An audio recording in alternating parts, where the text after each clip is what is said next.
Good evening ma'am. Good evening. Good evening ma'am. Good evening Diya. Good good evening evening ma'am. Good ma'am. Evening. Good good evening evening ma'am. Mohit. Good evening Lakshmi.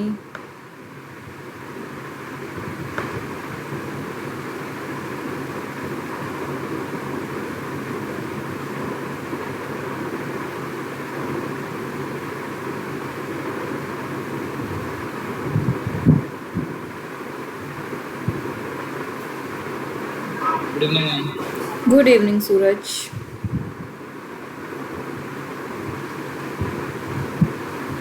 Good evening ma'am. Good evening. Good evening ma'am. Good good evening evening ma'am. Garima. Good evening. Good evening ma'am. Good evening. Good evening ma'am. Good evening साहिल।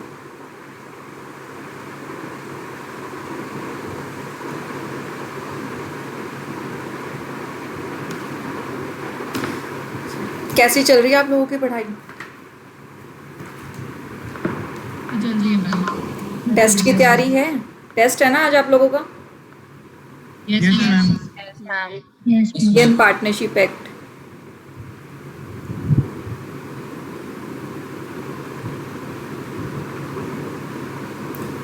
तो आता है सबको? Yes ma'am. Very good. पूरी तैयारी है, सबके पूरे number आएंगे? ये तो पता नहीं मैम कितनी आएंगे, बाकी तैयारी तो है। तैयारी है। Any tip for us? अगर ये कल पूछते तो शायद मैं आपको बता पाती। आज तो पेपर ही है, जैसे मेरा लेक्चर खत्म होगा आप बस पेपर के लिए तैयार हो। टिप यही है कि जैसा भी आए ईमानदारी से करना, बिना ईमानदारी के मत करना, मतलब चीटिंग मत करना। कोई भी चीटिंग करोगे तो अपना ही लॉस करोगे। टिप तो यही है आपके लिए। और फ्यूचर के लिए टिप मैं ये दे सकती हूँ कि जब टेस्ट हो, टेस्ट से पहले रिटन प्रैक्टिस ज़रूर करो। रिटन प्रैक्टिस जितनी ज़्यादा करोगे लो में आपको उतना ही बेनिफिट मिलेगा। लो है ही रिटन के लिए, बिना रिटन होता ही नहीं। मैं अंकुर सर अभी भी हम लिख लिख के याद करते हैं अपने लोस, बिना लिखे हमसे भी याद नहीं होते।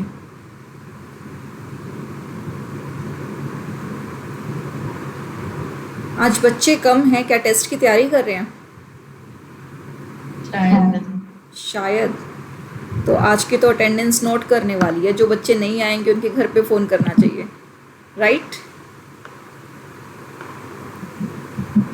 अच्छा, आपके स्कूल लेवल पे होती थी एब्सेंटेज, घर में आती थी कि आज आपका बच्चा क्लास से एब्सेंट था? मैम गूगल फॉर्म पे प्रेजेंट लगानी होती थी।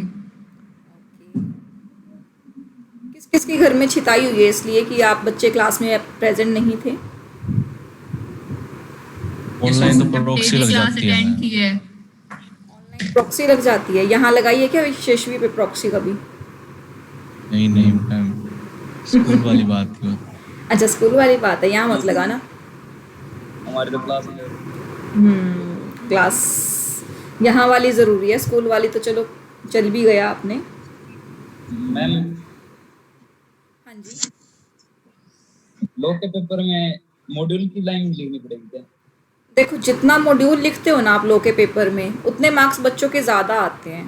पास्ट अगर मैं रिजल्ट्स की बात करूँ तो पास्ट में हम लोगों ने नोट डाउन किया, जो बच्चे मॉड्यूल से प्रिपेयर ज़्यादा करते हैं ना उनके स्कोर्स हाई बनते हैं, और जो मॉड्यूल की लाइंस में ऊपर नीचे करते हैं ना उनके स्कोर्स कम बनते हैं कंपैरेटिवली। देखो, लो आता सबको है, अभी पास करने के लिए पेपर पॉइंट ऑफ व्यू से तो हमें मार्क्स ही चाहिए ना। हम उसको ये तो नहीं दिखा सकते कि हमें इतना आता है, तुझे क्या पता हमें कितना आता है। अगला बंदा मॉड्यूल से चेक करता है, सामने वाला बंदा। ऑल दो चेक करने वाले भी आपके सीए ही होते हैं, बट फिर भी वो ये देखते हैं कि जो मॉड्यूल में लिखा है वही सही है। इतना वो कोई ध्यान नहीं देते ज़्यादातर। अपने लैंग्वेज में लिखते हो तो मार्क्स मिलेंगे, मार्क्स कटेंगे नहीं, लेकिन उतने नहीं मिलेंगे जितने आप सोचते हो। मतलब अगर मैं मान के चलूँ कोई बच्चा लो के अंदर 60 लेके आ रहा है ना, या 60+ लेके आ रहा है, तो उसने 100% मॉड्यूल से तैयारी की ही है अपनी बिजनेस लॉ के लिए।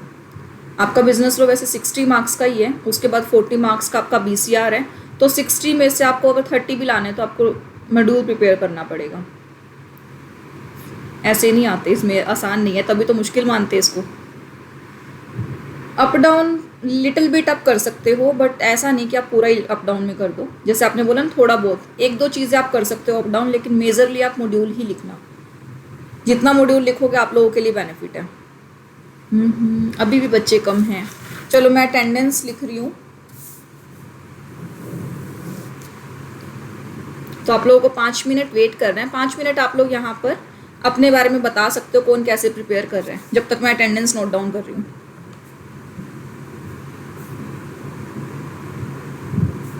मैम फोन में स्क्रीनशॉट ले लो। फोन में स्क्रीनशॉट ले लूँ? ओके, आइडिया बुरा नहीं है।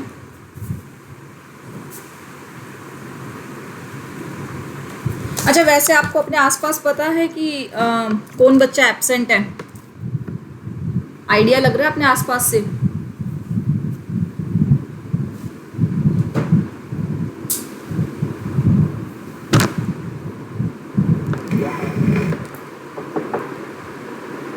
रमन मैम।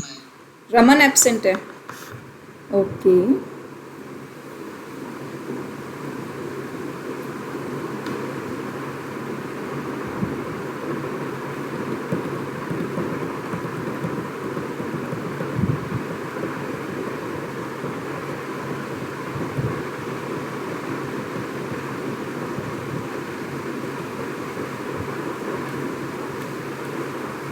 चलो स्टार्ट करते हैं। अब जो एब्सेंट है वो अपना लॉस खुद कर रहा है, तो आप लोगों का लॉस नहीं करते हैं, क्लास से स्टार्ट करते हैं।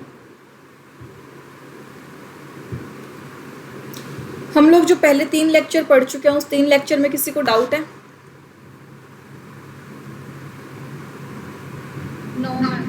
नहीं। हम लोगों ने ना लास्ट लेक्चर जो है HUF पे ख़त्म किया था। HUF के बारे में पढ़ रहे थे हम। अब ना कुछ बच्चे ऐसे हैं जिन लोगों को थोड़ा सा दिक्कत थी HUF के अंदर, जैसे कि अलग अलग तरह के क्वेश्चंस थे कि HUF कैसे प्रिपेयर हो सकता है, कौन प्रिपेयर कर सकता है, क्या 3 जनरेशन्स का होना कंपलसरी है HUF क्रिएट करने के लिए। तो इसके हमारे पास ना 2 सिनेरियो है, एक थ्योरेटिकल सिनेरियो है, एक एक्चुअल सिनेरियो है जो मार्केट में प्रिवेलिंग है। अगर मैं थ्योरेटिकल की बात बोलूँ तो वही वाला है, 3 जनरेशन होनी चाहिए और आपकी फैमिली शुड बी अनडिवाइडेड। अब क्या होता है कि एक फैमिली जो जेन्युइन है, अनडिवाइडेड है, बट उसकी फैमिली में 3 जनरेशन पॉसिबल नहीं है, क्योंकि वो शायद या तो स्वर्ग से धार चुके हैं या है ही नहीं फैमिली में, या आगे बच्चे नहीं हुए, जो कुछ भी है, तो क्या वो फैमिली कभी भी आपकी HUF क्रिएट नहीं कर पाएगी? तो उसका आंसर येस है बच्ची, कि वो HUF क्रिएट तो कर पाएगी, but as per the income tax act. HUF को बनाने के लिए कहीं पर रजिस्ट्रेशन करना ज़रूरी है या नहीं? नहीं, कहीं ज़रूरी नहीं था। HUF को रिकॉग्नाइज किसने किया था? Income tax. Exactly, income tax act ने HUF को रिकॉग्नाइज किया था। तो इनकम टैक्स एक्ट जब रिकॉग्नाइज करता है तो वो कुछ बेनिफिट्स देता है HUF को, कि टैक्स कम भरना पड़ेगा, या टैक्स में अलग अलग जगह पर अलग अलग तरह की छूट दी हुई है। इसलिए जो हम हिंदूज़ की फैमिली है ना, वो HUF बनाने पर फोकस करती हैं। तो HUF बनाने का एक ही पर्पज़ होता है हमारा, क्या, कि हम लोग टैक्स को बचाना चाहते हैं।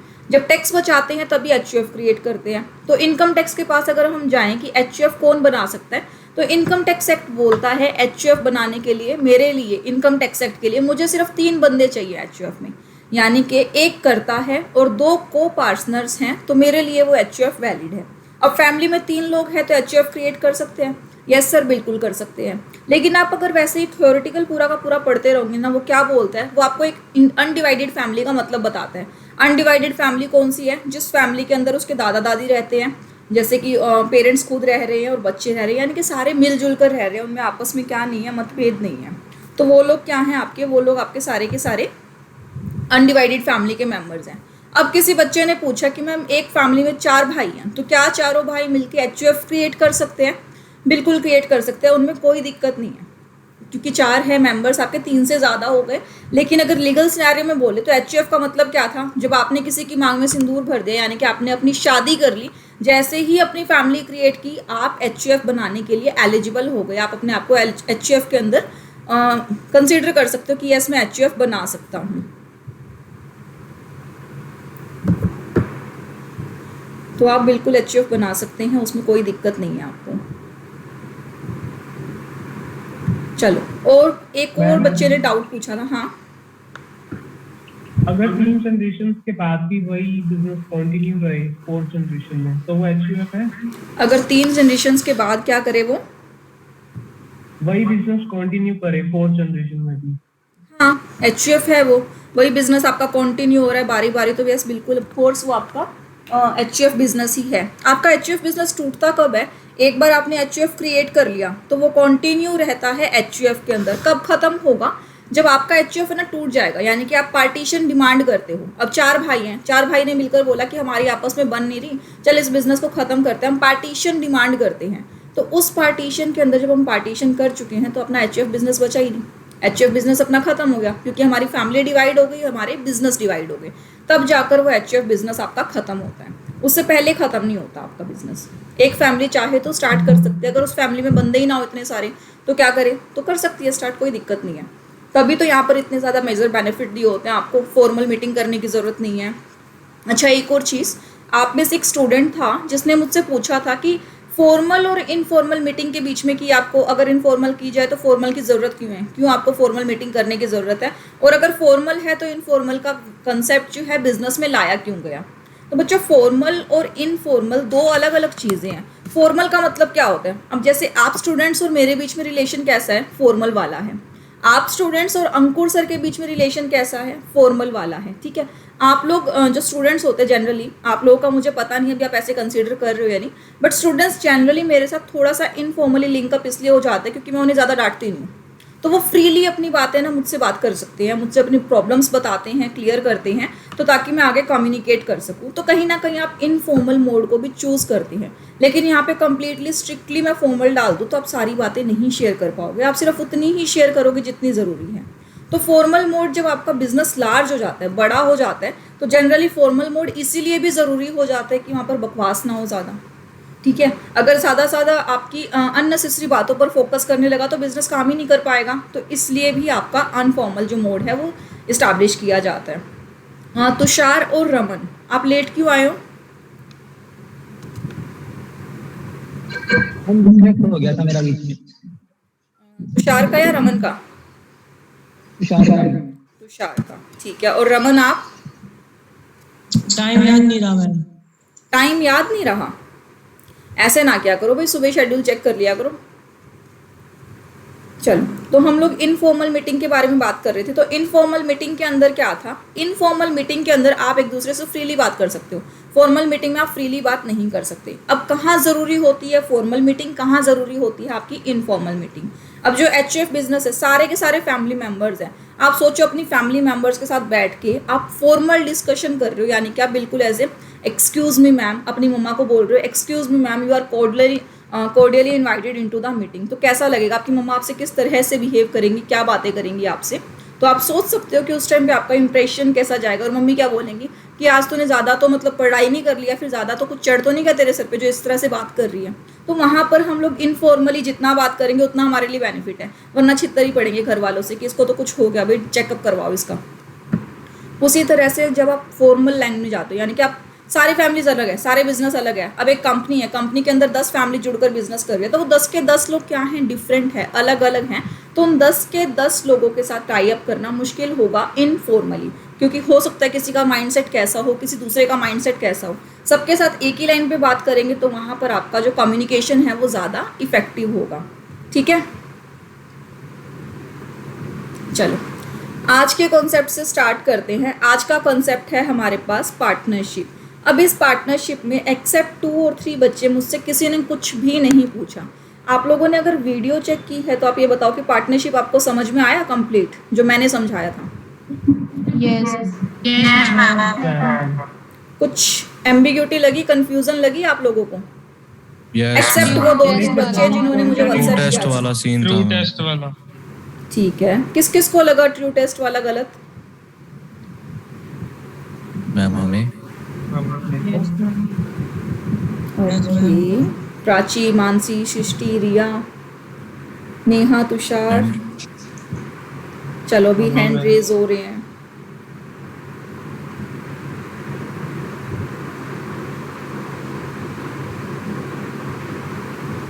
जो बच्चे हैंड रेज नहीं करते उनका कोई ओपिनियन नहीं है? बालकिशन है, संजीत है, शिफाली है, पंकज गर्ग है। मैम मैंने वो वीडियो देखे नहीं थी इसलिए आज मेरा नहीं हो पाएगा कोई भी डाउट। ओके, आपने देखी क्यों नहीं? हो मेरा नेटवर्क स्टेबल नहीं है मैम। आज मेरा जियो का रिचार्ज खत्म हो गया और एयरटेल में बहुत स्लो चल रहा है मेरा, इसी वजह से। ठीक है। बालकिशन आपका?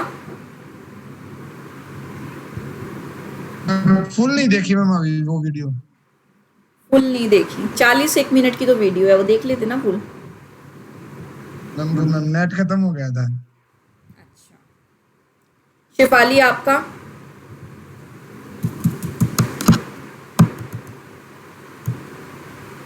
गलत बात है भाई। 28 बच्चों के ही डाउट है सिर्फ, बाकी के बच्चे क्या कर रहे हैं? 2 बच्चों का चलो नेट खत्म हो गया, पूरी नहीं देखी। सोनू सिंगला, हर्ष,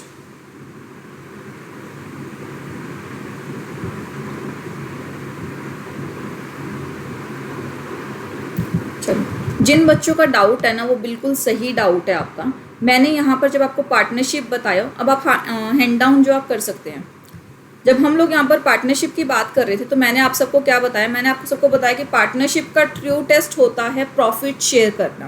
प्रॉफिट शेयर करना ऑल्दो इसका ट्रू टेस्ट नहीं होता as per the Indian partnership act. But अगर मैं बिजनेस की बात करूँ ना, एक लेमन लैंग्वेज में बात करूँ, अगर हम लोग इंडियन पार्टनरशिप एक्ट नहीं पढ़ रहे हैं, आप लोग सीए नहीं करने वाले, आप सिर्फ एक लेमन की लैंग्वेज में बात करो तो पार्टनरशिप क्या है? पार्टनरशिप एक ऐसा बिजनेस है जहाँ पर आप क्या करते हो, आप दोनों के साथ 2 या 3 लोग मिलकर या उनसे ज़्यादा लोग मिलकर एग्री करते हो। किस चीज़ के लिए एग्री करते हो? कि चल हम मिलकर बिजनेस करते हैं और अपना प्रॉफिट बांट लेंगे। ठीक है, प्रॉफिट बांटते हैं तो ऑफ कोर्स हम लॉसेस भी बांटते हैं। ठीक है, प्रॉफिट शेयर करेंगे और लॉसेस शेयर करेंगे। बट जब हम पार्टनरशिप कंप्लीट पढ़ते हैं ना, तो हमने देखा कुछ फॉर्म्स ऑफ पार्टनरशिप ऐसे हैं जहाँ पर लॉस शेयर करना ज़रूरी नहीं है, जैसे कि partner in the profit only. पढ़ा है आपने partners in the profit only?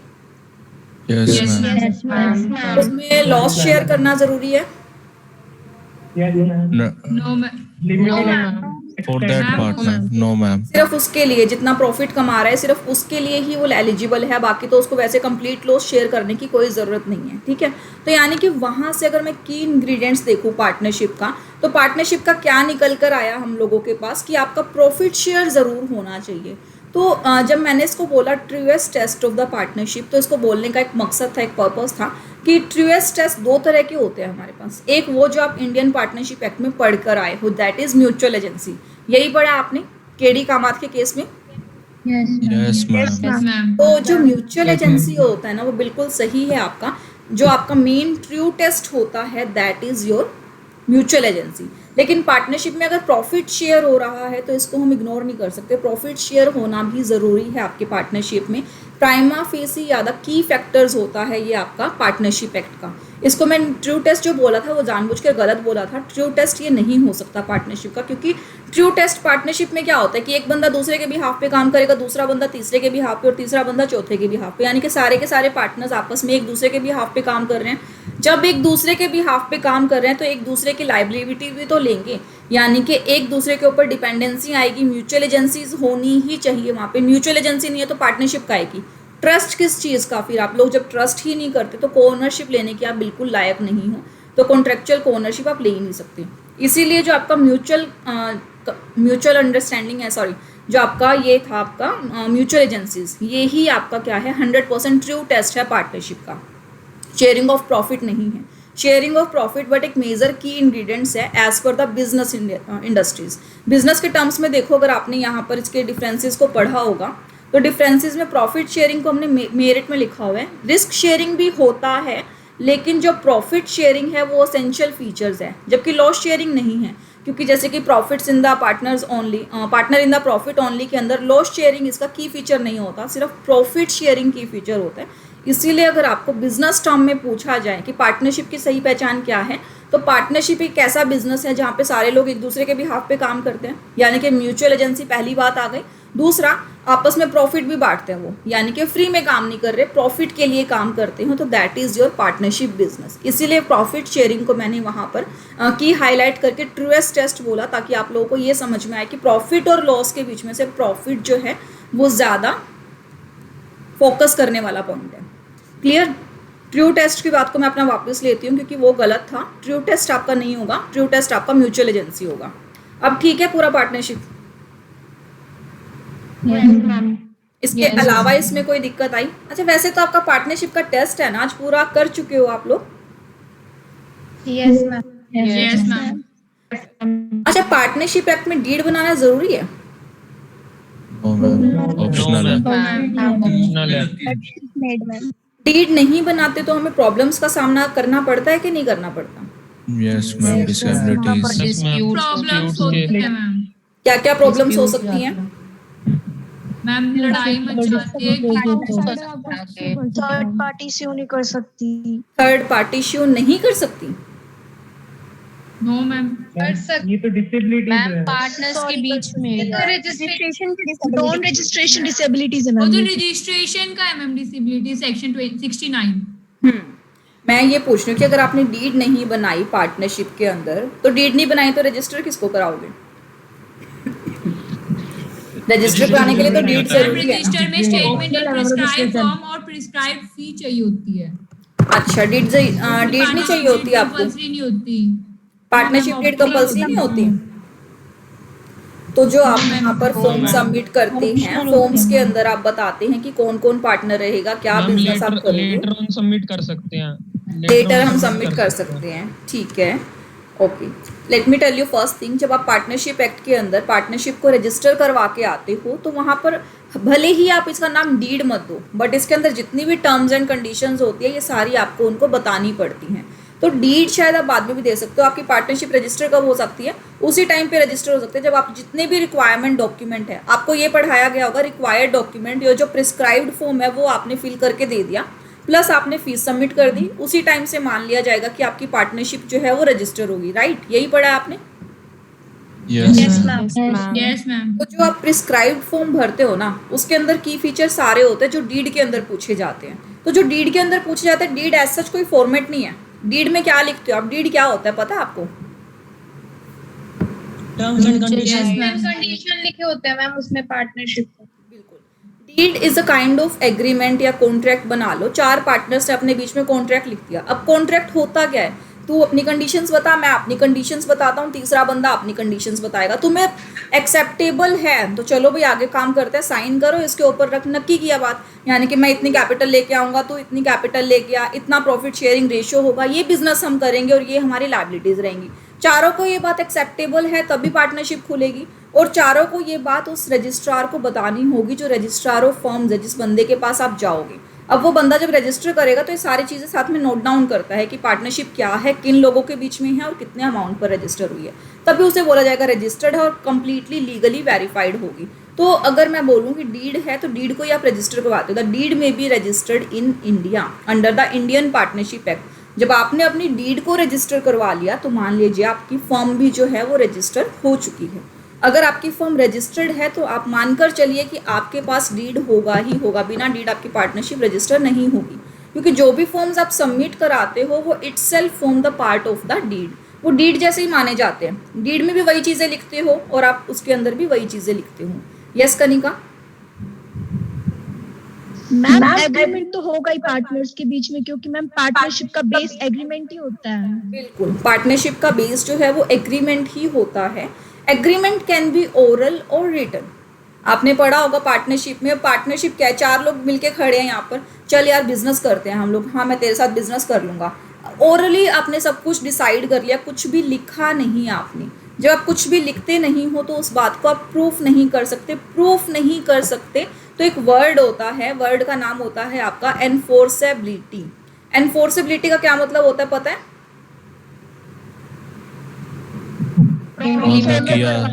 वादा करना. वादा करना ना, वो नहीं होता. तो मैम लागू हो जाना, इम्प्लीमेंट करवाना. और कुछ भी ना हो रहा मैम तो लागू हो जाता है. बिल्कुल बिल्कुल, इम्प्लीमेंट करवाना. किसको इम्प्लीमेंट करा रहे हो आप? एग्रीमेंट को इम्प्लीमेंट करा रहे हो. यानी कि जब आपने एग्रीमेंट बनाया, एग्रीमेंट कब बनता है? एग्रीमेंट बनाने के लिए हमारे पास सिंपल सी चीज़ है, एक ऑफर होना चाहिए और ऑफर के बाद एक्सेप्टेंस होनी चाहिए. फॉर एग्जाम्पल, अब हिमांशु ने किसी लड़की को प्रपोज किया, तो हिमांशु क्या कर रहा है? सामने वाली बंदी को ऑफर दे रहा है. अब ये ऑफर एग्रीमेंट कब बनेगा? जब वो बंदी हिमांशु के प्रपोजल को एक्सेप्ट करे या ना करे. उसने रिजेक्ट कर दिया, बोलकर चली गई कि मुझे तेरा जो ऑफर है वो एक्सेप्टेड नहीं है, तो क्या ये एग्रीमेंट बना? और अगर लड़की ने हिमांशी के प्रपोजल को एक्सेप्ट कर लिया तो हिमांशु क्या उस एग्रीमेंट का पार्ट हुआ, यानी कि क्या वो एग्रीमेंट कंफर्म हो गया आपका? यस अगर वो लड़की एक्सेप्ट कर लेती है हिमांशु के प्रपोजल को, बिल्कुल हो गया, यानी कि अब वो लड़की और हिमांशु का आपस में एक एग्रीमेंट क्रिएट हो गया, अब वो एक रिलेशनशिप में एंटर हो चुकी हैं। ठीक है, अब जो हिमांशु और उस लड़की के बीच का एग्रीमेंट है, अब क्या वो एग्रीमेंट एनफोर्सेबल है? क्या आप किसी को भी फोर्स कर सकते हो किसी भी रिलेशन में रहने के लिए लीगली? नो, तो आप लीगली एक मैरिड कपल को भी फोर्सफुली फोर्स नहीं कर सकते कि आप रहो साथ में, आप डाइवोर्स करवा सकते हो, यानी कि उस मैरिज को आप बाद तक कंप्लीटली लगा कर रखोगे तो पॉसिबल ही नहीं है। तो कोई भी एग्रीमेंट एनफोर्सेबल कब होता है? जब वो लीगली वैलिड हो, यानी कि उसमें लीगली कोई भी त्रुटि ना रही। त्रुटि रहेगी तो वो फोर्स नहीं होगा, फोर्स नहीं होगा मतलब आप कानून की सहायता से उसको पूरा नहीं करवा सकते। जिस चीज़ को आप कानून की सहायता से पूरा करवा सकते हो उस चीज़ को बोला जाता है एनफोर्सेबल एट लॉ या फिर enforceable by law. Oral contract को आपको एनफोर्सेबल कराना बहुत ज़्यादा मुश्किल हो जाएगा, इसीलिए आपको यहाँ पर बेनिफिट्स भी नहीं दिए गए। किस चीज़ के? अगर आपकी जो फर्म वो क्या है, अनरजिस्टर्ड है। आई थिंक लिमिटेशंस तो आप सारे कर चुके हो कि आप लोग आपस में शू नहीं कर सकते, थर्ड पार्टी को शू नहीं कर सकते, आपको काफ़ी दिक्कतें आएंगी। आप लोग अपने अगर खातों में भी हेर फेर है तो भी आप शू नहीं कर सकते। सिर्फ डिसोल्यूशन के टाइम पर आप अपने अकाउंट सेटल करवा सकते हो। इस टाइप के आपने कुछ डीमेरिट्स पढ़े होंगे एक अनरजिस्टर्ड पार्टनरशिप फर्म के, राइट? तो वो कब होंगे आपके? जब आपके बीच में डीड नहीं होगी। डीड नहीं होगी मतलब ओरल है, ओरल है मतलब अनरजिस्टर्ड है। ये जो बात है ये कम्प्लीटली लीगल, आपका जो लॉयर वाला दिमाग है ना वो बोलेगा। आपको जनरली इंडियन पार्टनरशिप एक्ट वही सारा है जो आपको अंकुर सर करवा रहे हैं, ठीक है? और ये वाला जो मैं आपको करवा रही हूँ थोड़ा सा बिजनेस टर्म के साथ और थोड़ा सा लीगल टर्म के साथ आपको कनेक्ट कर रही हूँ, क्योंकि लीगल पार्ट बेसिकली मुझे थोड़ा ज़्यादा पसंद है। तो मैं जितना मुझे पता होता है मैं सारा का सारा शेयर कर देती हूँ बच्चों के साथ, ताकि आप लोगों को फ्यूचर में करना तो यही है, तो आपको भी थोड़ा सा आइडिया रहे, ठीक है? तो चलो जी, मैं डेफिनेशंस नहीं कराऊंगी क्योंकि आप पार्टनरशिप पूरा कर चुके हो। जो मुझे थोड़ा सा इसमें नया लगेगा वही मैं करवाऊंगी। कॉन्ट्रैक्ट वाला मुझे पॉइंट कुछ नया लगा तो मैंने आपको बताया। वर्बल रिटर्न हो सकते हैं, ये आपको पता है, रिटर्न होगा या वर्बल होगा, डिसाइड क्या होंगे, पार्टनरशिप कैसा होगा, कैपिटल कितना लगेगा, प्रॉफिट शेयरिंग कितनी होगी, बला बला, कितने पार्टनर्स होंगे, नया पार्टनर कैसे एंटर होगा, पुराना पार्टनर रिटायर कैसे होगा, गुडविल कैसे आएगी, ये सब चीज़ें, राइट? अच्छा, +2 में पार्टनरशिप एक्ट किस किस का फेवरेट था? पढ़ा था +2 में partnership act? Yes ma'am, act भी पढ़ा था हम लोगों ने। बुक की बड़ी थी मैम। पूरी बुक की तो थी मैम एक वो। अरे वो तो बुक थी। बच्चे क्या करते हैं पार्टनरशिप एक्ट पढ़ने टाइम कि सिर्फ क्वेश्चंस करते हैं कि रेशो कैसे निकलना है, पुराना रेशो कैसे निकलना है, गुडविल कैसे आएगी, जाने वाला पार्टनर क्या लेके जाएगा, आने वाला पार्टनर क्या लेके आएगा, यही पढ़ते थे हम +2 में। आप लोगों ने एक्ट पढ़ा था? सच्ची सच्ची बताना। यस मैम कुछ जनरल बातें पढ़ी थी मैम, एमसीक्यू के लिए काम आती डिटेल है। में नहीं था मैम घर। हाँ, इतना डिटेल में तो होता तो है लेकिन उतना पढ़ते नहीं है हम।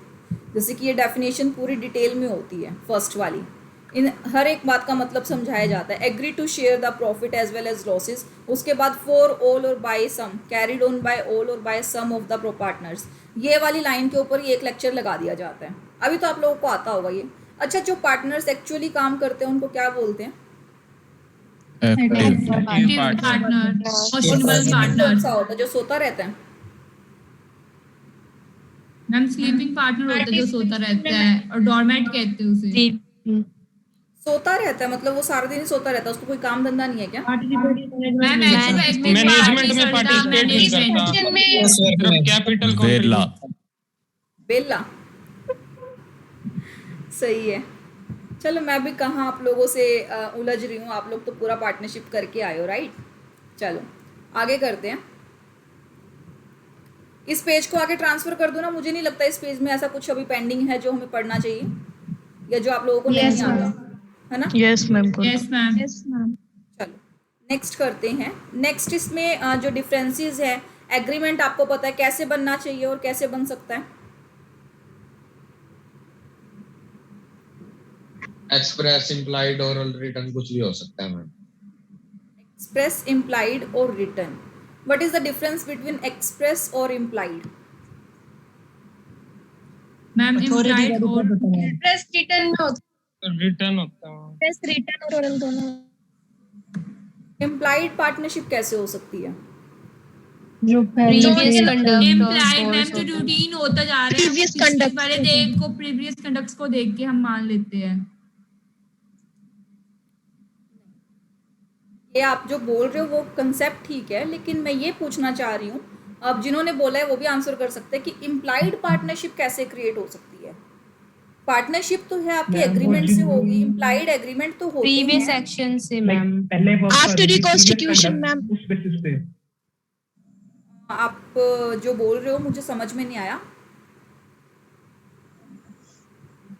मैम प्रीवियस कंडक्ट मैम जो previous- लाइक प्रीवियसली कैसे वर्क कर रही थी वो, प्रीवियसली कैसे वर्क करती थी? अब प्रीवियसली जो वर्क कर रही है दैट इज गुड, ठीक है, वो मुझे समझ में आ गया कि प्रीवियसली कर रही थी, तो आपने बोला कि कोई काम इम्प्लाइड ही हो रहा है, ठीक है। इम्प्लाइड पार्टनरशिप कैसे हो सकती है? पार्टनरशिप कब क्रिएट होगी? जब चार लोग आपस में एक दूसरे को हाँ बोल रहे हैं कि हाँ भाई मैं तैयार हूँ बिजनेस में आने के लिए, ठीक है। ये तो हुआ आपका एक्सप्रेस्ड, क्योंकि उन्होंने बोलकर बताया जब आपने उनसे पूछा। अब इम्प्लाइड कैसे होगा?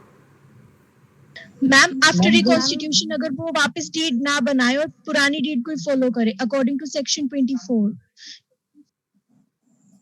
पुरानी डीड को फॉलो मैम करते एक्चुअली ये एक्शंस हाँ, ये बोलो। पार्टनर्स के एक्शन से दिखाते हैं, ये ओरल और रिटर्न नहीं होते, बट जो पार्टनर एक्शन करते हैं उससे इम्प्लाइड बन जाती है। अच्छा चलो मैं एक एग्जांपल देती हूँ। फॉर एग्जांपल मेरे पास यहाँ पे प्राची, लक्ष्मी और कनिका है, ठीक है। अब ये तीनों पार्टनरशिप करना चाहते हैं। अब इनके साथ मैं भी बैठी थी। अब ये लोग आपस में डिसाइड कर रहे थे कि हम लोगों ने ऐसे बिजनेस कर लेते हैं इस चीज़ का, क्या बोलते हो, पार्टनरशिप में काम करते हैं। प्राची ने खुलकर हाँ बोला, कनिका ने खुलकर हाँ बोला, लक्ष्मी देवी इन दोनों के ऑफर एक्सेप्ट कर लिए। इन्होंने ऑफर तीनों को दिया था, मैं कुछ नहीं बोल रही हूँ, मैं चुपचाप बैठी हूँ वहाँ पर, ना तो मैंने कुछ एक्सप्रेस किया कि मुझे करना है या नहीं करना। तो इन लोगों ने मेरा भी नाम उस पार्टनरशिप में लिख दिया, तब भी मैंने कुछ बोला नहीं, मना नहीं किया, तो क्या मेरा पार्टनरशिप इम्प्लाइड हो गया? Yes ma'am. Yes ma'am. Yes ma'am. तब मेरा पार्टनरशिप जो है इम्प्लाइड हो गया। और चलो ठीक है, इसी तरह से होता है आपका इम्प्लाइड जब आप कुछ बोलते नहीं हो बट योर एक्शन प्रिस्क्राइब्स कि आप वो काम कर रहे हैं, that is your implied partnership. ठीक हो, आप सब भी अच्छा बोल रहे थे, सही बोल रहे थे, मैं सिर्फ आप लोगों को चेक कर रही थी कि आप लोग क्या बोल रहे हो। अच्छा मेंबर्स कितने हो सकते हैं पार्टनरशिप फर्म के अंदर? मैक्सिमम 50। क्या अभी भी बैंकिंग और नॉन बैंकिंग फर्म्स के अंदर बाइफर्केशन है? बैंकिंग में कितने होंगे, नॉन बैंकिंग में कितने होंगे? No ma'am. No ma'am. No ma'am. Profit share करना जरूरी होता है? Yes ma'am. बिना प्रॉफिट शेयर करे पार्टनरशिप बन सकती है? नो मैम उसमें म्यूचुअल एजेंसी का भी होना जरूरी है। ठीक है, म्यूचुअल एजेंसी का भी होना जरूर होता है, वो तो बिल्कुल आपका जो है फर्स्ट प्रायोरिटी पॉइंट है, उसके बिना पार्टनरशिप क्रिएट नहीं हो सकती। चलो जी, अब बिजनेस ऑब्जेक्ट क्वाइट वाइड, इसका क्या मतलब है?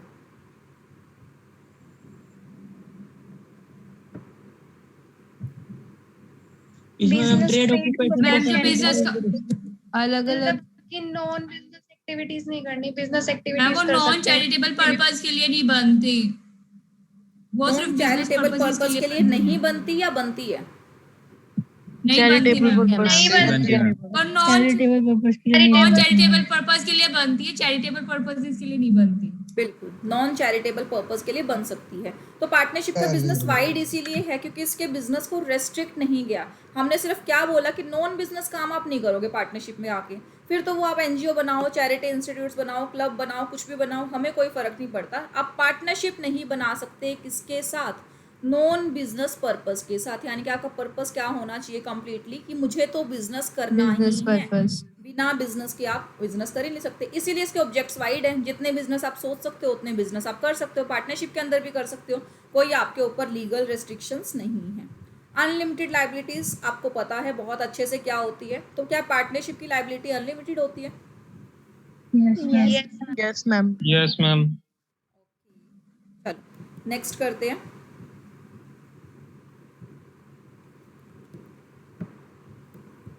नेक्स्ट क्या बोलता है आपका? नेक्स्ट बोलता है म्यूचुअल एजेंसी। अब म्यूचुअल एजेंसी का होना बहुत बहुत ज़रूरी है, इसके बिना कोई काम आप कर ही नहीं सकते। Fate as a going concern, क्या ये गोइंग कंसर्न है? No ma'am. No ma'am. क्यों नहीं? दिल में तो वैसे मैम जैसे पार्टनरशिप एक एग्रीमेंट होती है partner उसमें एक dissolve करा पार्टनर सकता है। नोटिस दे देते हैं तो वो डिसॉल्व हो जाती है। बिल्कुल, एक पार्टनर नोटिस दे देता है तो डिसॉल्व हो जाती है। हम लोग गोइंग कंसर्न किसको मानते हैं? जिसके अंदर मेंबर्स के आने या जाने से कोई फर्क नहीं पड़ता। कंपनी का नाम चलता रहेगा चलता रहेगा चलता रहेगा, मेंबर्स आए या जाए हमें फर्क नहीं पड़ता, उस चीज़ को हम बोलते हैं क्या? Going concern. ठीक है जी। सक्सेशन ऑफ ओनरशिप, क्या इसमें ओनरशिप ट्रांसफर की जा सकती है? No, ma'am. No ma'am. मानते हैं। प्राची, लक्ष्मी और रिया 3 पार्टनर्स हैं हमारे पास, तीनों ने अपनी पार्टनरशिप फॉर्म खोलकर बैठी थी। ठीक है, अब प्राची चाहती है कि मैं तो बिजनेस करूंगी नहीं, या फॉर एग्जांपल भगवान ना करे ऐसा हो, प्राची हो गई स्विच ऑफ हमारी, स्विच ऑफ का मतलब डेथ। ठीक है, प्राची हो गई हमारी स्विच ऑफ। अब प्राची की डॉटर है, अब प्राची चाहती थी कि मेरी डॉटर इस पार्टनरशिप फॉर्म में एंटर हो जाए। क्या सिर्फ प्राची के चाहने से उनकी डॉटर लक्ष्मी और रिया की पार्टनरशिप में एंटर हो सकती है? No, ma'am. No, ma'am. क्या रिया और लक्ष्मी को उसको एडमिट करना पड़ेगा as an partner? Yes, ma'am. Ma'am ma'am Yes, अगर वो मर्जी है एग्री वो होते हैं एक तो मर्जी है मैम। म्यूचुअल कंसेंट होना चाहिए सब। हाँ, तो तभी तो पूछ रही हूँ, प्राची तो स्विच ऑफ ही हो चुकी है ना, प्राची तो जा चुकी है, वो तो डिसाइड ही नहीं कर सकती। अब उसकी बेटी है, आप दोनों बचे हो पार्टनर, यानी कि 2 ही पार्टनर हैं अब इस फॉर्म के अंदर, तो लक्ष्मी और रिया डिसाइड कर सकते हैं कि प्राची की बेटी को एडमिट करना है या नहीं करना as an partner. Yes ma'am. Yes यानी कि इसमें Yes, ma'am. सक्सेशन नहीं हो सकता, राइट? सक्सेशन का मतलब होता है जैसे हिंदू अनडिवाइड, हमारा हिंदू सक्सेशन एक्ट बोलता है कि पेरेंट्स के बाद वो प्रॉपर्टी बच्चों को ट्रांसफर हो जाती है, तो पेरेंट्स का बिजनेस बच्चों को डायरेक्ट ट्रांसफर नहीं हो सकता, राइट? तो ओनरशिप इसमें इजीली Yes, ma'am. ट्रांसफरेबल नहीं है। ठीक है, इतना ही पढ़ेंगे। हमारे बीसीके में जनरल होता है, लो तो आप पूरा पढ़ चुके हो, एक्सपर्ट बन चुके हो। चलो नेक्स्ट करते हैं हम। नेक्स्ट हमारा इंटरेस्टिंग कॉन्सेप्ट है मैम। कंपनी के बारे में। हाँ बताओ। मैम ये फेट का मतलब बताना एक बार। फेट का मतलब वैसे होता है भाग्य आपका, कि आप बोलते हो कि इसका गोइंग कंसर्न वाला भाग्य कैसा है, कि चलती रहेगी लाइफ टाइम या नहीं चलेगी। फेट का जनरल मीनिंग तो भाग्य ही होता है। ठीक है, ओके मैम। ओके चलो नेक्स्ट क्या है हमारे पास? कंपनी। अच्छा एक काम करते हैं, कंपनी स्टार्ट करने से पहले इस जूम मीटिंग को रीजॉइन कर लेते हैं। 1 मिनट बचा है, कभी भी ख़त्म हो जाएगा ये बीच में। यस वैभव? ये कल करा देना मैम, आज लो का टेस्ट भी है मैम, अभी थोड़ी देर ही बची है मैम। 5:45 में है टेस्ट, तो सुबह से कर क्या रहे हो? आज कोई जूम सेशन थोड़ी ना था तुम्हारा।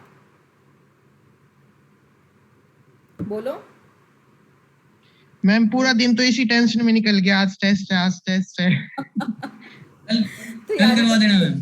करवा देना तैयारी मैम। तो की होगी ना? Yes ma'am. Yes ma'am. ठीक है मैम, फिर भी कल करा टेंशन देना। ना लो, बिना टेंशन जो टेस्ट होता है वही सबसे बढ़िया होता है। रीजॉइन करना है इसको। Okay ma'am. Okay, ma'am. चलो अभी मैं इसको कैंसिल कर रही हूँ, रीजॉइन करते हैं।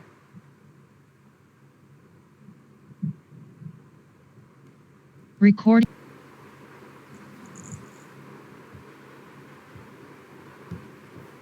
Hello, yes sir. ऑफ था?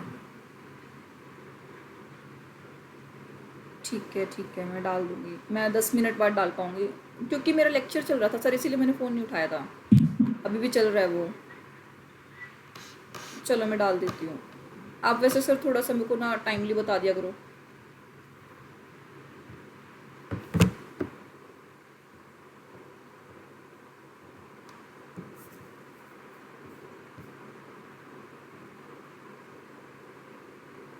मेरी वॉइस आ रही है आप तक? Yes, ma'am. Yes, ma'am.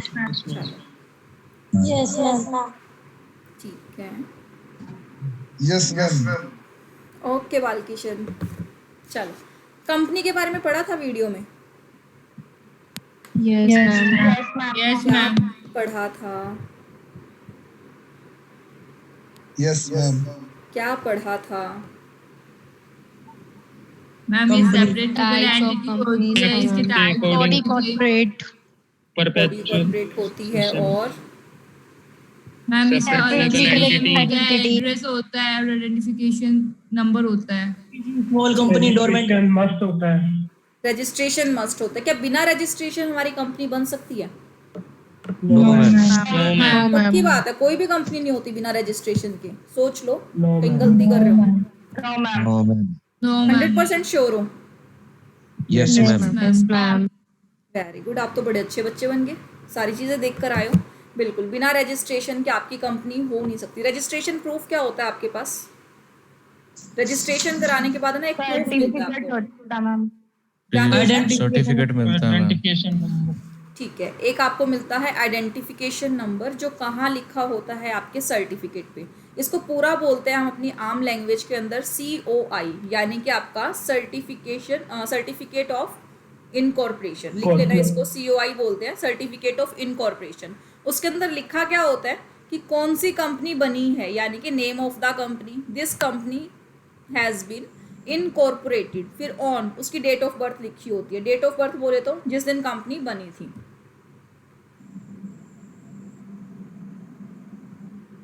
और क्या लिखा होता है आपका? एरिया लिखा होता है कि किस एरिया की कंपनी है। दूसरा क्या लिखा होता है आपका? दूसरा उसके अंदर लिखा होता है आपका सिन नंबर। सिन नंबर की फुल फॉर्म बताओ, और सिन नंबर में कितने डिजिट होते हैं ये बताओ। 21 होते हैं। पक्की बात, 21 होते हैं। Yes, ma'am. 21 ही बताए थे मैंने। Yes, ma'am. कौन? अच्छा, 21 वर्ड्स का फिर मैंने बाइफर्केशन भी दिया होगा कि इस 21 वर्ड्स के अंदर क्या क्या चीज़ें होती हैं। अल्फा न्यूमेरिक होता है मैम। अल्फा न्यूमेरिक होता है। क्या चीज़ें बताती है अल्फा न्यूमेरिक? कुछ पर्पस होता है हर एक वर्ड का उसके अंदर। कि मैम वो कहाँ पे सिचुएटेड है, क्या काम कर रही है, एड्रेस वगैरह सब मैम। लिस्टेड है, अनलिस्टेड है। Year of incorporation, listed, private है, अनलिस्टेड। पब्लिक है। लिस्टेड है, अनलिस्टेड है, उसका ईयर ऑफ इनकॉर्पोरेशन, उसका स्टेट, वो प्राइवेट है कि पब्लिक है, प्लस उसका काम क्या करती है उसका, यानी कि NIC कोड क्या है आपका, नेशनल इंडस्ट्रियल कोड क्या है आपका। NIC कोड का फुल फॉर्म लिख लेना, नेशनल इंडस्ट्रियल कोड। तो नेशनल लेवल पे हमारे इंडस्ट्री कोड डिस्क्राइब्ड होते हैं। जैसे कि कोई मैन्युफैक्चरिंग बिजनेस कर रहा है तो मैन्युफैक्चरिंग किस फील्ड की कर रहा है, उनके अलग कोड हैं। कंस्ट्रक्शन बिजनेस के अलग कोड हैं, ट्रेडिंग बिजनेस के अलग कोड है, रिटेलिंग बिजनेस के अलग कोड है, सर्विसेज के अलग कोड है, और गुड्स के अलग कोड्स है। तो सबके कोड्स अलग अलग होते हैं। तो आपका कोड डिस्क्राइब करता है कि आप क्या बिजनेस आप करते हो, और ये सारी बातें लिखी होती है आपके छोटे से सिन नंबर में। जब सिन नंबर देखोगे तो बहुत छोटा है। मेरे फर्स्ट इंटरव्यू के अंदर मुझसे पूछा गया था, एक कंपनी का सिन नंबर देकर पूछा गया कि आप बताओ इस कंपनी के बारे में क्या जानते हो। तो वो बेसिकली ये जानना चाहते हैं आपसे, किसी का सिन नंबर दिखा के, या कि आप उस सिन नंबर को पहचान पाते हो। फॉर एग्जांपल उसके अंदर MH लिखा हुआ था, मुझे पता चला कि ये कंपनी महाराष्ट्र की है। उसके अंदर लिखा हुआ था 1975, मुझे पता चला कि ये कंपनी कहाँ बनी थी, 1975 में बनी थी। उसके अंदर और क्या लिखा हुआ था, कुछ उसका कोड लिखा हुआ था। जनरली कोड से हम लोग नहीं पहचान पाते कि वो कौन सी बिजनेस कर रही हैं, क्योंकि NIC कोड बहुत वाइड है। आप स्पेसिफाई कोड सर्च करके ही बता पाओगे। ऐसे रैंडमली कोई कोड उठा के पूछोगे तो हम नहीं बता पाएंगे, कोई भी नहीं बता पाएगा। तो इसलिए कोड को याद करना छोड़ देना। कोड के अलावा बाकी सारी चीज़ें आपको पढ़ने से समझ में आनी चाहिए। जैसे कि अगर प्राइवेट होगा तो उसमें PTC लिखा होगा, पब्लिक होगा तो उसमें PLC लिखा होगा। तो इस तरह से हमें कुछ चीज़ें पता होनी चाहिए कि क्या लिखा होता है और क्या नहीं लिखा होता। ठीक है, चलो जी। और क्या होता है? अच्छा, आपकी कंपनी में 2 मेजर डॉक्यूमेंट्स बनते हैं, नाम पता उनका? मेमोरेंडम और मेमोरेंडम ऑफ आर्टिकल्स में से बड़ा भाई कौन है? Memorandum of article association. Memorandum में क्या पता चलता है आपको कंपनी के बारे में? आपकी कंपनी का ओरिजिन क्या है, कहाँ सिचुएटेड है, उसका नाम, ऑब्जेक्ट क्लोज, क्लोजेस होते हैं मैम। और क्या काम करती है कंपनी, क्या काम करती है कंपनी। ठीक है, यानी कि पहले तो पता चलता है कंपनी का नाम, उसको बोलते हैं हम नेम क्लॉज। ठीक है, दूसरा पता चलता है क्या, कंपनी का एरिया कहाँ पर है, नाम, और उसके बाद कहाँ पर है। उसके बाद पता चलता है उसका काम क्या है, उसको बोला जाता है ऑब्जेक्ट क्लॉज। क्या बोला जाता है? Object clause. इसके नाम एज इट इज लर्न करना, आपको अपनी नेक्स्ट क्लास में बड़ी हेल्प मिलेगी। साथ साथ एक जनरल अंडरस्टैंडिंग क्रिएट होती रहती है आपकी। तो पहला हुआ नेम क्लोज, दूसरा जो जगह वाला क्लोज होता है उसको बोला जाता है सिचुएशन क्लोज। ठीक है, सिचुएशन कहाँ है आपकी, सिचुएटेड कहाँ है कोई कंपनी। तीसरा होता है आपका ऑब्जेक्ट क्लोज। ऑब्जेक्ट में लिखा जाता है आपका काम धंधा, कि क्या काम करने वाले हो। उसमें लंबी सारी लिस्ट बना सकते हो, बहुत सारे काम उसमें ऐड ऑन कर सकते हो। चौथा होता है आपका लायबिलिटी क्लोज, ये बताएगा कि मेंबर्स की लायबिलिटी लिमिटेड है तो कहाँ तक लिमिटेड है। फिर पांचवा बताएगा आपका क्या, कैपिटल क्लॉज, कैपिटल में कितना डाला जाएगा, क्या डाला जाएगा कि आपका कैपिटल कितना है, आप लोग कितना शेयर करते हैं उस चीज़ को, ठीक है, तो वो होगा आपका कैपिटल क्लोज। चलो जी, कैपिटल क्लोज के बाद एक और क्लोज था अगर आपको याद है तो, subscription close. Subscription close ma'am. Subscription close में क्या बताया था मैंने? मैम कितनी Share- कैपिटल जो स्टार्टिंग में शेयर होल्डर कितने लोगों ने कंपनी के सब्सक्राइब कितने किया कितना मैम शेयर शेयर कैपिटल के लिए? बिल्कुल, स्टार्टिंग में जो लोग सब्सक्राइब करते हैं वही होते हैं हमारे सब्सक्राइबर्स, यानी कि पहले मान लो प्राइवेट कंपनी में कितने सब्सक्राइबर होने ज़रूरी है?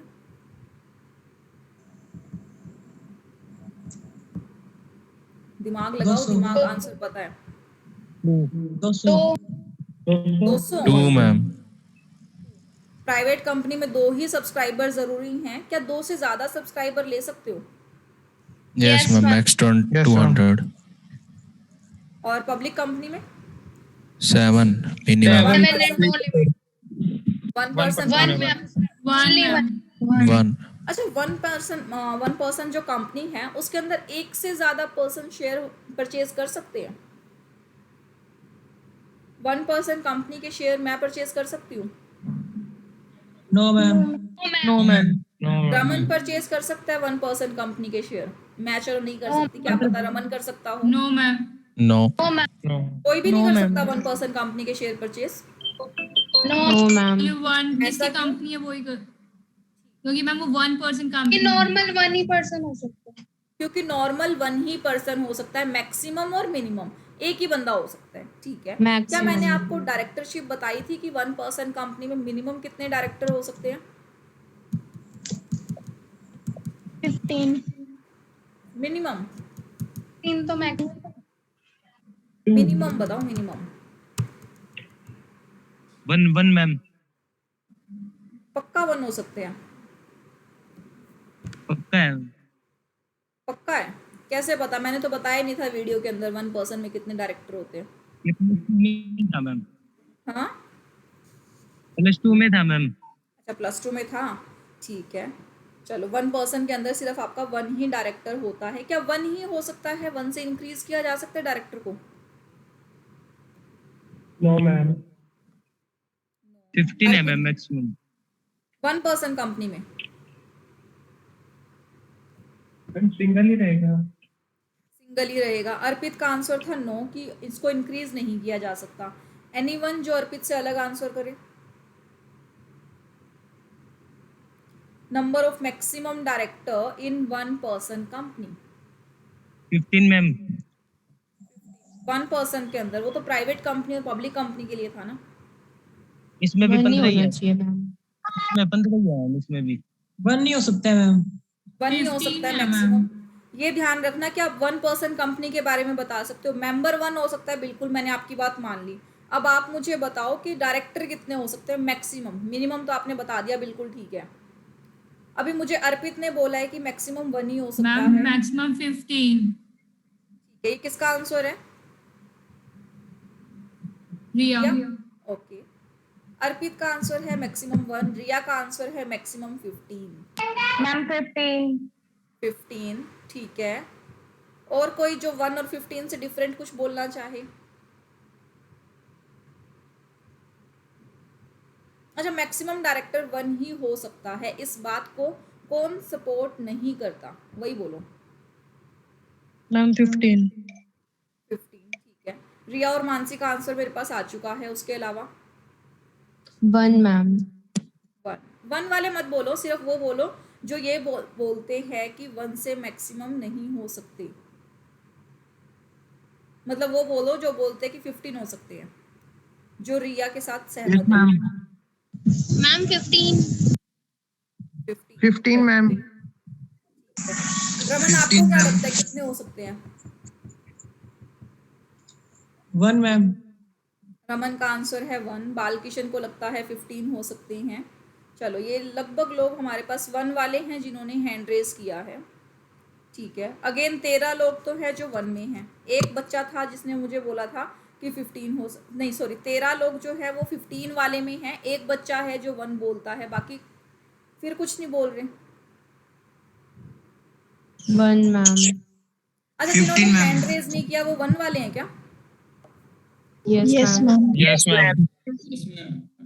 चलो इस बार टीम डिसाइडेड है हमारे पास। 18 लोग जो है जो 15 को बोलते हैं, 19 हो गए। 19 लोग का आंसर है 15 और बाकी का आंसर है क्या 1। चलो जिन्होंने हैंड रेज किया है वो हैंड डाउन कर लो। जो हैंड रेज वाले बच्चे वो बिल्कुल सही हैं। कंपनी चाहे कोई भी हो, 1 पर्सन हो, पब्लिक हो या प्राइवेट हो, क्या फ़र्क पड़ता है? आपके डायरेक्टर तो 15 ही हो सकते हैं, सिर्फ मेंबर्स की लिमिट लगती है। मेंबर्स यानी कि ओनरशिप के ऊपर डिसाइड है। ओनरशिप पे आप रेस्ट्रिक्शंस लगाते हो, डायरेक्टर्स पे नहीं लगाते। डायरेक्टर्स का काम क्या होता है? कंपनी को मैनेज करना। यानी कि जैसे आपने एम्प्लॉय रखा होता है ना कंपनी में, तो डायरेक्टर उस तरह का काम निभाता है। वो ओनर थोड़ी है कंपनी में। कितने मर्जी एम्प्लॉय रखो, आपकी मर्जी है। तो मैक्सिमम 15 इसीलिए क्योंकि एक कंपनी में इससे ज़्यादा काम नहीं होता कि 15 मैनेजर लेवल के लोग आपको रखने चाहिए। यस सोनू, वैसे ही हैंड रेस किया हुआ है या कुछ पूछना है?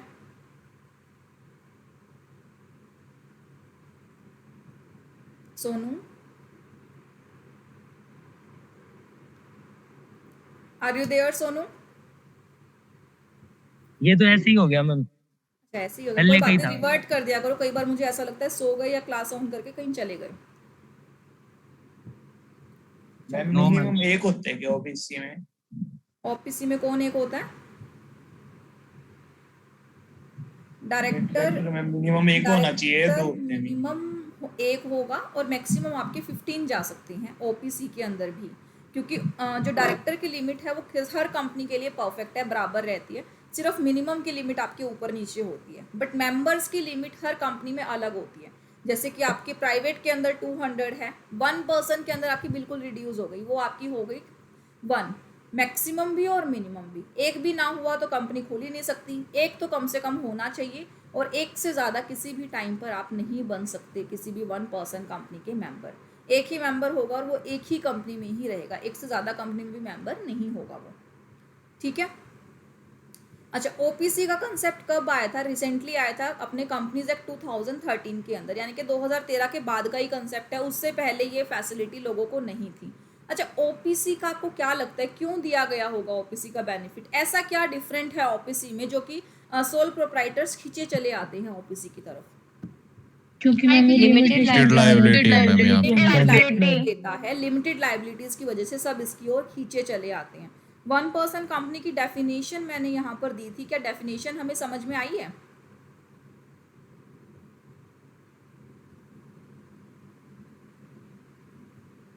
बता दो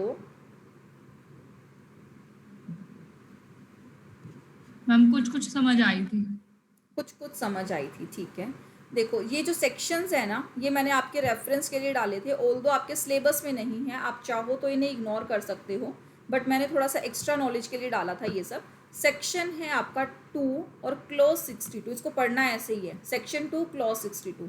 जो ये 2 वाला सेक्शन होता है ना, ये डिफाइनिंग सेक्शन होता है हमेशा। डिफाइनिंग बोले तो इस सेक्शन में डेफिनेशंस ही मिलती है। किसी भी एक्ट का सेक्शन 2 उठाना, वो हमेशा डेफिनेशंस आपको देगा। हमने पढ़ा था 1 पर्सन कंपनी, यानी कि एक ऐसी कंपनी जिसमें कौन हो 1 पर्सन। डेफिनेशन ने भी यही बोला। कंपनीज एक्ट क्या बोलता है कि 1 पर्सन कंपनी मीन्स एक ऐसी company that has only 1 person to its member, यानी कि जिसके अंदर सिर्फ एक ही मेंबर हो, एक ही पर्सन हो, वो क्या हो? इसका मेंबर हो। तो डायरेक्टर की बात नहीं कर रही यहाँ पे, मेंबर्स की बात कर रहा है। मेंबर्स मतलब आपका share holder. Members of the company are nothing. तो मेंबर कौन होता है? कुछ नहीं होता, जो सब्सक्राइब करता है किसको? मेमोरेंडम को। यानी कि 1 पर्सन कंपनी में कितने सब्सक्राइबर हो सकते हैं आपके? सिर्फ ये 1 ही हो सकते हैं। ठीक है।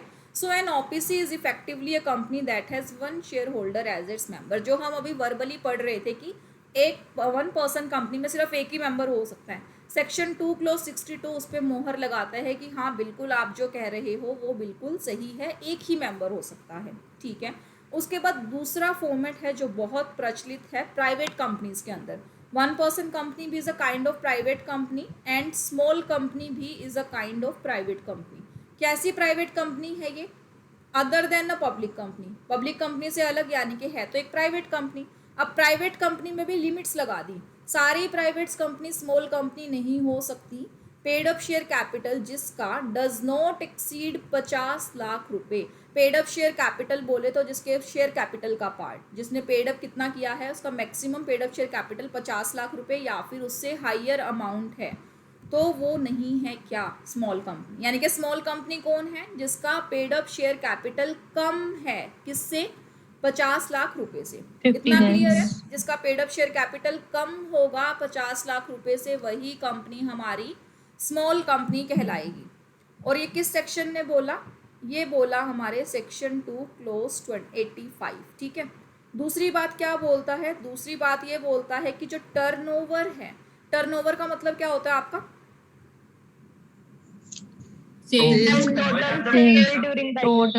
सेल्स। सेल्स, यानी कि जहां से आपका टर्नओवर P&L निकल कर आता है, तो turnover as per the P&L आपका कितना नहीं होना चाहिए, एक्सीड नहीं करना चाहिए 2 करोड़ से ऊपर। यानी कि 2 करोड़ से ऊपर है तो क्या आप एक स्मॉल कंपनी है? No ma'am. 2 करोड़ से नीचे है तो क्या आप एक स्मॉल कंपनी है? Yes ma'am. तो 2 करोड़ से ऊपर है आपका टर्नओवर तो आप एक स्मॉल कंपनी नहीं है, या फिर आपका paid up share capital 50 lakh रुपए से ऊपर चला जाए तो भी एक स्मॉल कंपनी नहीं है, या फिर आप एक पब्लिक कंपनी के जैसे रजिस्टर्ड हैं तो भी आप कभी स्मॉल कंपनी नहीं बन सकती। यहाँ हमारे पास सिर्फ डेफिनेशन है। अभी के लिए इतना समझ लो, स्मॉल कंपनी बनने का फ़ायदा क्या है। स्मॉल कंपनी बनने का फ़ायदा ये है कि प्राइवेट कंपनी से भी कम कंप्लायंसेस आपको करने पड़ते हैं। सबसे ज़्यादा कंप्लायंसेस किसके थे, पब्लिक के, प्राइवेट के, या 1 पर्सन कंपनी के? Public company. पब्लिक से कम किसके थे? प्राइवेट कंपनी के। और प्राइवेट से भी कम होते हैं आपकी स्मॉल कंपनी के, सबसे कम होते हैं आपकी 1 पर्सन कंपनी के। ठीक है, ऑब्वियसली, बिल्कुल। तो ये रिपीट था करना। ये लाइबिलिटीज वाली बात। हम ये कम बोल रहे थे आप, क्या मैम? कंप्लायंसेस मतलब आपको जो नियम मानने पड़ते हैं कंपनीज एक्ट के। कंपनीज एक्ट हर एक कंपनी के ऊपर लागू होता है और बड़े कठोर नियम लेकर आता है। तो पूरा कंपनीज एक्ट फॉलो करने की ज़रूरत किसको है, आपकी पब्लिक कंपनी को। ठीक है, अब पब्लिक कंपनी को तो 100% मानना पड़ेगा। अब पब्लिक कंपनी को क्यों मानना पड़ता है 100%? क्योंकि उसमें हमारी आम जनता का पैसा जुड़ा होता है। आम जनता बोले तो हमारे जैसे लोगों का पैसा जुड़ा होता है। क्योंकि हमारे जैसे लोगों का पैसा जुड़ा है तो उन्हें पूरा कंपनीज एक्ट फॉलो करने की ज़रूरत पड़ती है। चलो जी, एक तो हो गई हमारी पब्लिक कंपनी।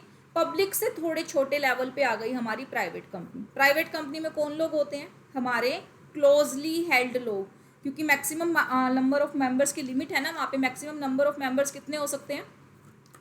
200। 200 मैम। यस, 200 हो सकते हैं। 200 हैं तो 200 लोग तो लगभग हमारे आसपास जान पहचान के निकल ही जाते हैं। तो 200 लोग जो होते हैं वो फेथ पे काम करते हैं, एक दूसरे की फेस वैल्यू पे काम करते हैं। तो जब लोग आपस में ही अपना भरोसा बनाकर चलते हो तो कहीं ना कहीं आपके ऊपर कंपनीज एक्ट कम कंप्लायंस थोड़ी ढील छोड़ देता है, फ्रीडम ऑफ बिजनेस देता है आपको, ताकि आपको बहुत कठिन कंप्लाई ना करने पड़े। तो सबसे ज़्यादा कंप्लायंस किया किसने, पब्लिक कंपनी ने। उससे कम कंप्लायंस किया किसने, प्राइवेट कंपनी ने। प्राइवेट कंपनी का एक छोटा भाई होता है जिसको हम बोलेंगे स्मॉल कंपनी, यानी कि प्राइवेट है तो प्राइवेट जैसा, बट प्राइवेट से थोड़ा छोटा है। तो प्राइवेट से भी कम जिसको कंप्लायंस करना है वो कौन है, हमारी स्मॉल कंपनी। कंप्लायंस का मतलब होता है लॉ के साथ फॉलो करना, जो लॉ ने लिखा है उन सारी बातों को मानना।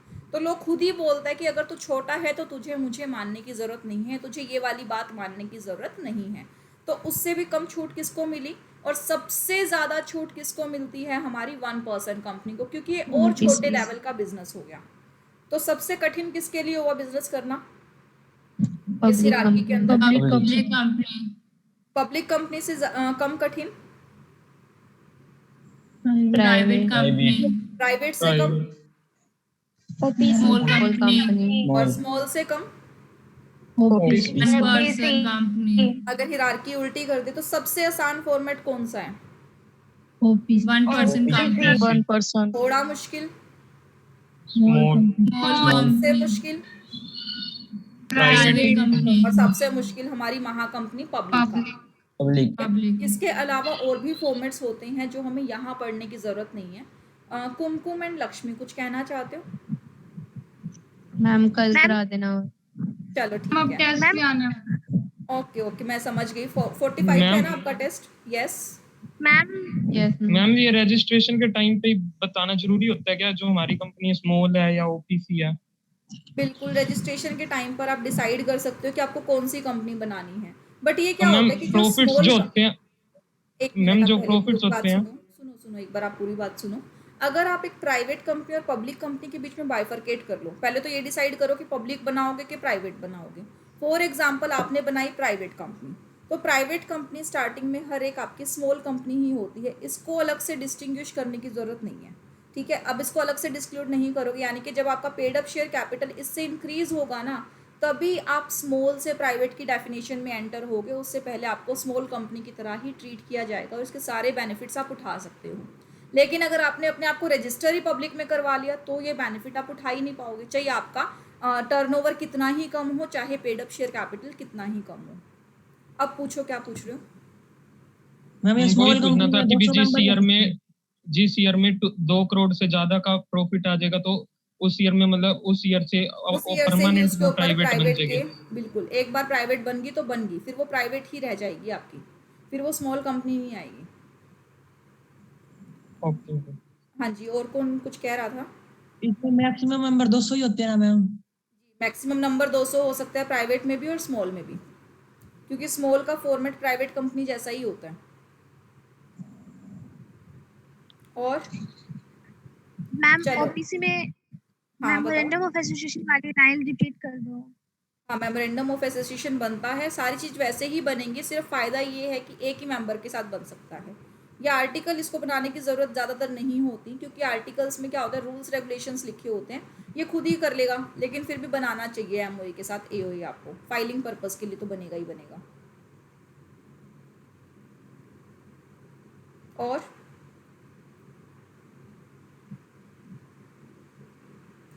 अगर और डाउट है इन 2 चीज़ों के अंदर तो ठीक है, अदरवाइज फिर हम क्लास ख़त्म करते हैं। और अगर आपको चाहिए कि कोई डाउट नहीं है क्लास ख़त्म करने, तो बाय बोल सकते हो मुझे।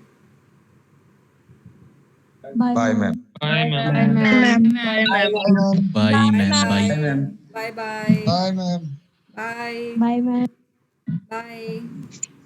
शुभ ऑल द रात्रि। Best for your test. Bye ma'am. Thank you ma'am. Welcome. Bye.